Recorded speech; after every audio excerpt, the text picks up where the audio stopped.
Hi, അസ്സലാമലൈക്കും. എല്ലാവർക്കും Mammoos tasty കിച്ചണിലേക്ക് സ്വാഗതം.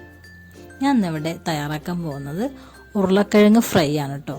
അതെങ്ങനെ തയ്യാറാക്കാൻ നോക്കാം. അതിന് വേണ്ടി നമുക്ക് ഒരു വലിയ ഉരുളക്കിഴങ്ങ് എടുക്കാം കേട്ടോ. ഉരുളക്കിഴങ്ങ് എടുക്കുമ്പോൾ എപ്പോഴും നമ്മൾ ശ്രദ്ധിക്കണം കേട്ടോ. നല്ല വെളുത്ത ഉരുളക്കിഴങ്ങായിരിക്കണം.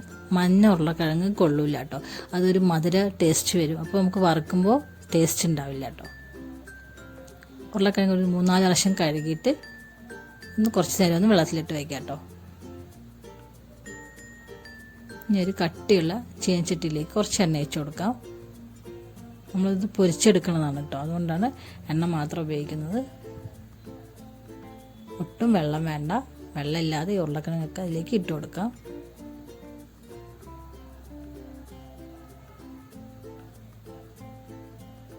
എല്ലാം അരിയുമ്പോൾ എല്ലാം ഒരേ ഷേപ്പിൽ അരിയാൻ നോക്കണം, ശ്രദ്ധിക്കണം കേട്ടോ. അപ്പോഴെല്ലാം ഒരുപോലെ വെന്ത് കിട്ടുള്ളൂ.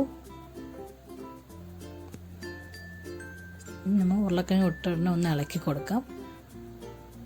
അപ്പോൾ തന്നെ നമുക്ക് മുളക് പൊടിയും മഞ്ഞൾപ്പൊടിയൊക്കെ ചേർക്കണം കേട്ടോ. കുറച്ച് വൈകി ചേർത്താൽ അതിലൊന്നും പിടിക്കില്ല, അതുകൊണ്ടാണ് കേട്ടോ. സാധാ മുളക് പൊടിയാണ് ചേർക്കുന്നത്. ഒരു 1/2 ടീസ്പൂണിൽ കുറവ് കേട്ടോ. ഒരു 1/4 ടീസ്പൂൺ മഞ്ഞൾപ്പൊടി. ഇത് നന്നായി ഒന്ന് ഇളക്കി കൊടുക്കാം കേട്ടോ.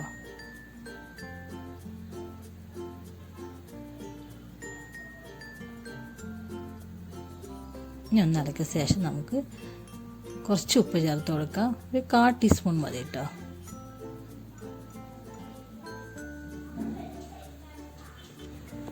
നമുക്കൊരു 1/4 ടീസ്പൂൺ ഉപ്പ് കൂടി ചേർത്ത് കൊടുക്കാം. എല്ലാം കൂടി നന്നായി ഒന്ന് ഇളക്കി യോജിപ്പിക്കാം. ഇനി ഒരു 10 മിനിറ്റ് നമുക്കിങ്ങനെ സിമ്മിലിട്ടൊന്ന് ഇടയ്ക്കിടയ്ക്കൊന്ന് ഇളക്കി കൊടുക്കാം കേട്ടോ. പുറത്ത് നല്ല ക്രിസ്പി ആയിരിക്കണം, അകത്ത് നല്ല വേവും ഉണ്ടാവണം കേട്ടോ. അപ്പോൾ അതിനാണ് നമ്മൾ ഇടയ്ക്കിടയ്ക്ക് ഇളക്കി കൊടുക്കുന്നത്. ഹൈ ഫ്ലെയിമിൽ വെച്ചാൽ ഉരുളക്കിഴങ്ങ് പുറത്ത് മാത്രം ക്രിസ്പി ആവും, അകത്ത് വെന്തിട്ടും ഉണ്ടാവില്ല. അതിനാണ് നമ്മൾ സിമ്മിലിട്ട് വയ്ക്കുന്നത് കേട്ടോ. നമ്മുടെ ഉരുളക്കിഴങ്ങ് റെഡി ആയിട്ടോ. നമുക്കൊരു പാത്രത്തിലേക്ക് മാറ്റാം. ഒന്നിനോട് ഇട്ട് പിടിക്കാതെ നല്ല ക്രിസ്പിയായ നമ്മുടെ ഉരുളക്കിഴങ്ങ് റെഡി ആയിട്ടോ. ഇതെല്ലാവർക്കും ഇഷ്ടമാവും. ഒന്ന് ട്രൈ ചെയ്ത് നോക്കണം കേട്ടോ. പ്രത്യേകിച്ച് കുട്ടികൾക്ക്, ഇത്തിരി ഭക്ഷണം കഴിക്കാനൊക്കെ മടിയുള്ള കുട്ടികൾക്ക് ഇതൊന്ന് വറുത്ത് കൊടുത്താൽ ഒരു ചോറ് ചോദിച്ച് വാങ്ങി കഴിക്കും. എല്ലാവരും ഒന്ന് ട്രൈ ചെയ്യാം കേട്ടോ. ലൈക്ക് ചെയ്യുക, സബ്സ്ക്രൈബ് ചെയ്യുക, ഷെയർ ചെയ്യുക കേട്ടോ. ഇൻഷാ അല്ലാഹ് വീണ്ടും കാണുന്നവരെ അസ്സലാമു അലൈക്കും.